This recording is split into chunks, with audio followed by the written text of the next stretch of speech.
Relative velocity. Relative velocity का मतलब क्या है?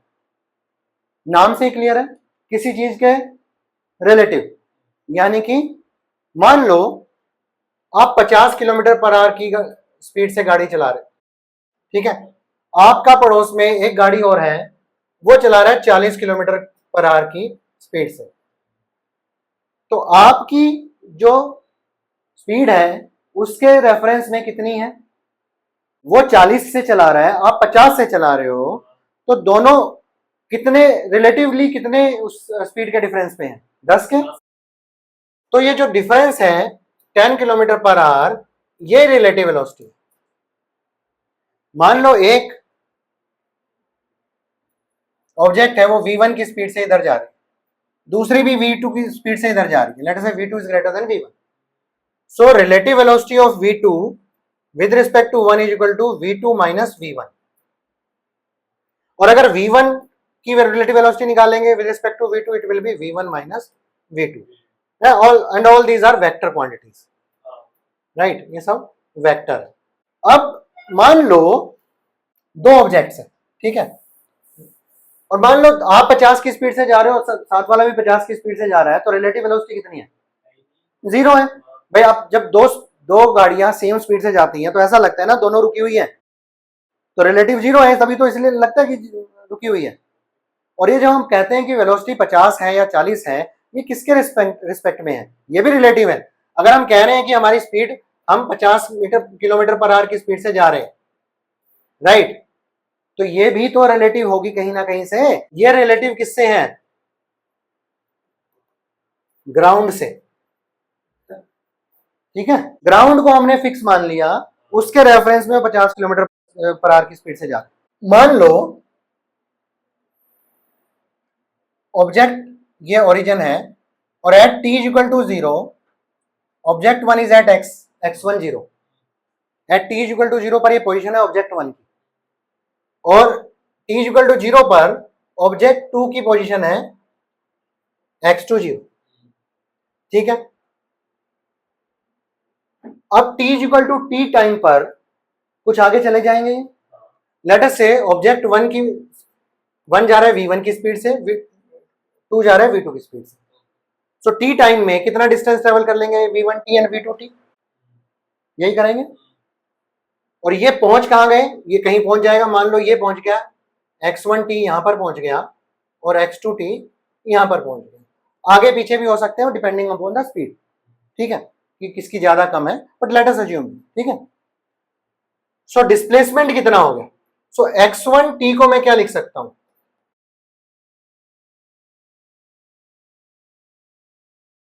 ऑब्जेक्ट 1 की पोजीशन एट टाइम t, जो इनिशियल पोजीशन थी, प्लस जितनी स्पीड से वो भागा आगे टाइम t में, कितने से भागा? v1t से। x2 की क्या हुई? सेकेंड ऑब्जेक्ट की,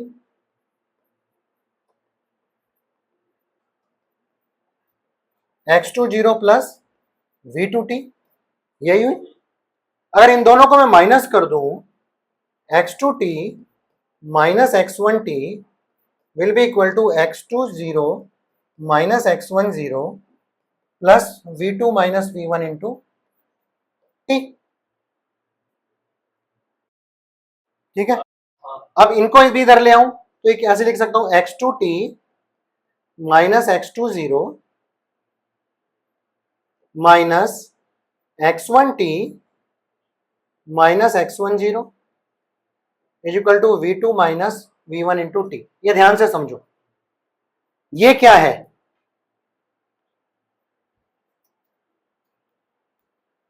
डिस्प्लेसमेंट ऑफ ऑब्जेक्ट 2। भाई जो x2 t टाइम पर थी और माइनस x2 0 पे थी, डिफरेंस वही तो डिस्प्लेसमेंट हुआ। भाई this minus this is displacement. इसी तरह से ये क्या है? Displacement of object 1। तो दोनों का डिफरेंस क्या है? Basically it is relative displacement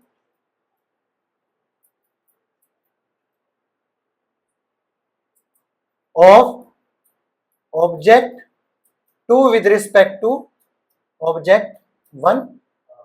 ये है ना, दो का वन से रिलेटिव डिस्प्लेसमेंट हुआ, that is equal to V2 minus V1 into T. ठीक है, सो V2 माइनस V1 को मैं क्या लिख सकता हूं, relative displacement of 2 with respect to 1 divided by time T. तो ये क्या है, V2 minus V1, this is relative velocity, velocity of one object with respect to another object is relative velocity. तो उसको दूसरी तरह से कैसे डिफाइन कर सकते हैं, it is relative displacement of object 2 with respect to object 1 divided by time. यही तो हुआ ना रिलेटिव वेलोसिटी। तो ये कॉन्सेप्ट है समझने के लिए, ठीक है, ये क्लियर है। यहां पर देखें V2 माइनस V1, अगर स्पीड सेम होगी दोनों की, if V2 is equal to V1 then this is 0, right? If V2 is greater than V1 it is positive, if V2 is less than V1 it is negative। ठीक है, clear. Graph से समझे, थोड़ा सा position time graph से समझते हैं। Position time when V1 is equal to V2, दोनों ऑब्जेक्ट्स की स्पीड सेम है, तो पोजीशन टाइम ग्राफ कैसा होगा। मान लो एक यूनिफॉर्म स्पीड से जा रहा है, ऐसा होगा ऑब्जेक्ट 1, मान लो ये 1 की पोजीशन यहां पर है और 2 की पोजीशन यहां पर है, तो दूसरा वाला ग्राफ कैसा आएगा, ये V1 का, तो ऑब्जेक्ट 1 का तो ये आ गया, दूसरे वाला कैसे आएगा, स्लोप सेम होना चाहिए, क्योंकि स्पीड सेम है तो स्लोप भी सेम होगा, तो इसके पैरेलल जाएगा, पैरेलल जाएगा ऑब्जेक्ट 2 का। ठीक है, राइट भाई, ये कहीं भी हो सकती है, ऑब्जेक्ट 2 नीचे हो सकती थी, ऑब्जेक्ट 1 नीचे हो सकती थी, बट पैरेलल जाएगा। ठीक है, तो हमारा वो जो था x2t minus x20 minus x1t minus x10 is equal to V2 minus V1 था, यही था ना, ये तो 0 है, इस केस में तो 0 हो गया, तो इस केस में क्या आ गया, x2t minus x20 is equal to x1t minus x10, यानी कि दोनों का डिस्प्लेसमेंट, जो चेंज इन डिस्प्लेसमेंट होगा टाइम से, वो सेम होगा। मतलब ये जो है, ये हमेशा ये सभी सेम रहेगा, क्योंकि पैरेलल है। ठीक है, क्लियर, ओके। अब दूसरा केस ले लेते हैं, when late us say V2 is greater than V1, ठीक है, और इस तरह से है। ठीक है, कौन सा V2 है, कौन सा V1 है इसमें, मैं कह रहा हूं V2 is greater than V1, slope किसका ज्यादा है, ऊपर वाले का, ये V1 है। ठीक है, ये पोजीशन यहां पहली यहां से चली, दूसरी यहां से चली। अब now V2 is greater than V1, अब तो क्या होगा, स्लोप बिकॉज V2 का ज्यादा है, तो जैसे जैसे टाइम बढ़ता जाएगा इनके बीच का डिस्टेंस बढ़ता जाएगा। यहां से भी देख सकते हैं x2t minus x20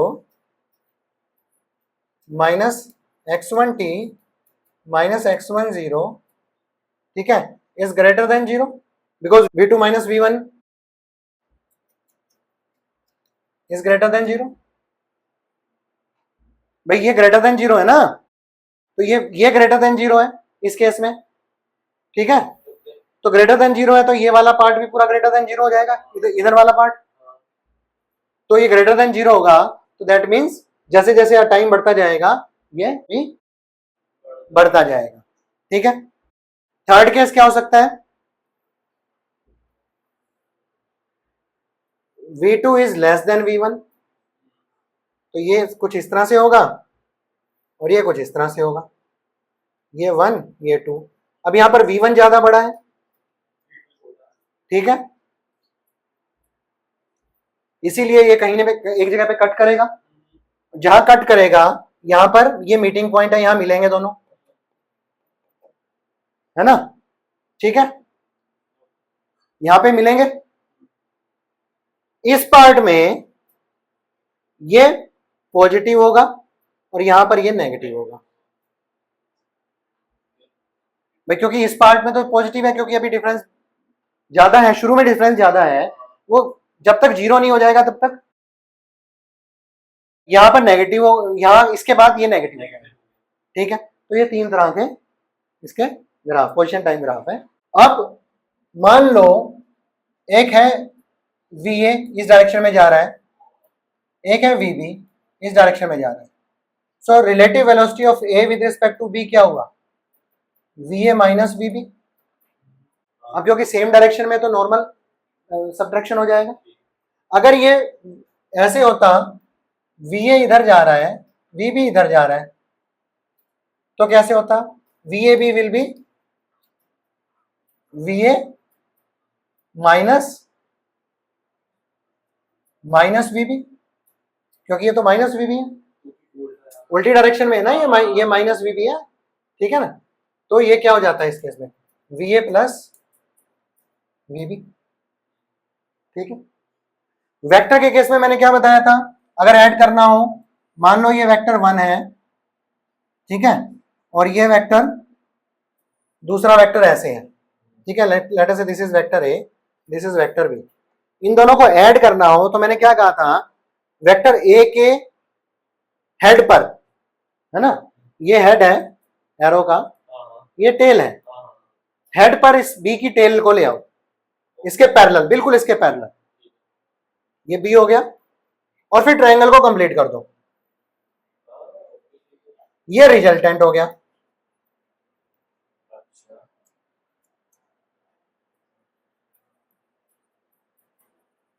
resultant R will be equal to A plus B। A minus B करना हो तो मैंने कैसे करना है, A ये होगा, B ऐसे है तो माइनस B कैसे होगा, ये ऐसे होगा भाई, A minus B is nothing but A plus minus of B। अब ये जो रिजल्टेंट आएगा that will be A minus B, A plus of minus B is nothing but A minus. इसको एक तरीके से और निकाल सकते हैं रिजल्टेंट, मान लो ये है, हमने अभी क्या कहा था, ये ऐसे ही था, ऐसे ही कहा था हमने A प्लस B। अगर मैं B के पैरेलल यहां से एक करूं और यहां A के पैरेलल करूं तो पैरेललोग्राम बन जाएगी। तो यहां से भी ये, अगर मैं A को ऐसे लिखता हूं और B को वहां ना लगाकर इसकी दोनों की टेल को कंबाइन करता हूं तो ट्रायंगल ना नहीं होगा, तब हमें इसको पैरेललोग्राम बनाना पड़ेगा और then it will be A plus B। बात वही है, अल्टीमेटली ये भी तो B है, पैरेलल वेक्टर है, सेम डायमेंशन, ठीक है ना। तो चाहे मैं ऐसे लिखूं या ऐसे लिखूं, ये सेम है, ठीक है। तो यहां पर A और B के बीच में एक एंगल होगा थीटा, वो दोनों वेक्टर्स के बीच का एंगल है, और एक एंगल होगा जो रिजल्टेंट के साथ बनाएगा, चाहे वो ये बनाए चाहे ये इसके साथ बनाए, दोनों बना सकते हैं, ये भी बना सकते हैं, लेटर से ये बीटा डैश बना रहा है, ठीक है, राइट। तो इस केस में रिजल्टेंट कैसे होगा, मान लो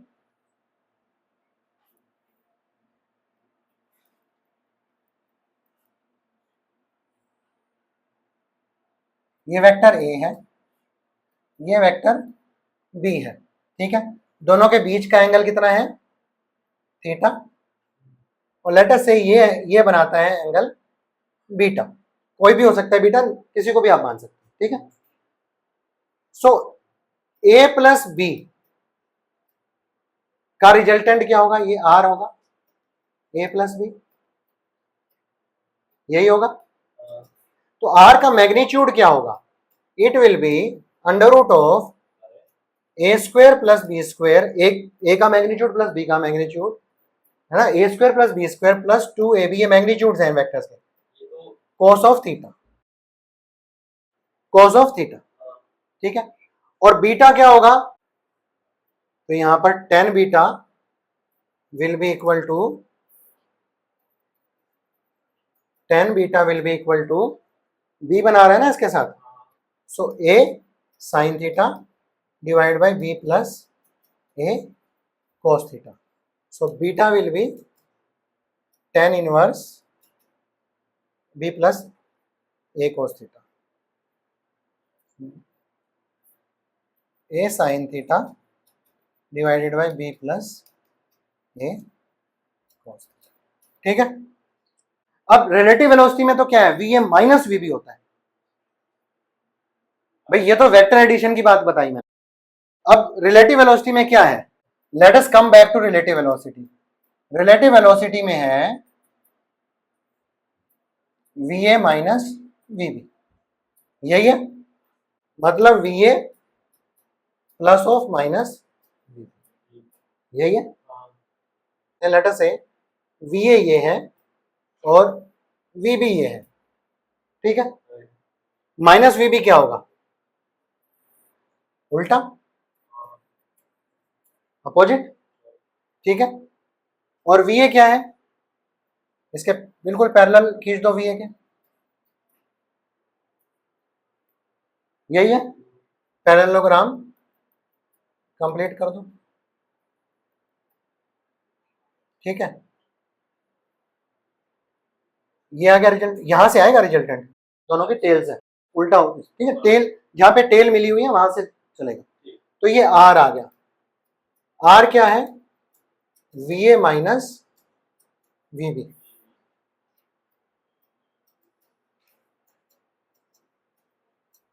मान लो ये क्या था, वीबी इधर था पॉजिटिव, मान लो इन दोनों के बीच एंगल थीटा था। अब वी ए और माइनस वीबी के बीच में एंगल कितना हो गया, 180 माइनस थीटा, राइट। तो क्या बना रिजल्टेंट,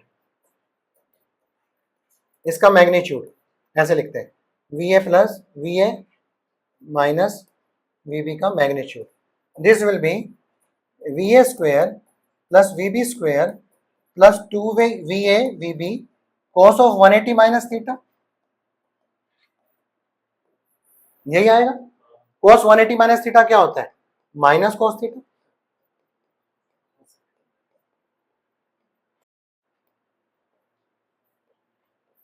तो ये आ गया आपका relative velocity V A B, velocity of A with respect to B. और यहां पर मान लो ये वी ए रिजल्टेंट के साथ एंगल बनाता है बीटा, ठीक है। सो यहां पर टेन बीटा कितना आ गया,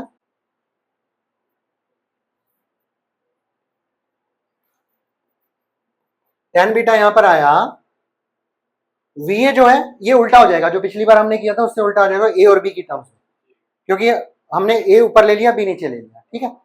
सो पहले लिखना है, so tan beta will be v b sine 180 minus theta divided by v A plus v b cos of 180 minus theta. तो ये आ गया v b sine theta divided by v A minus we b cos theta, ठीक है।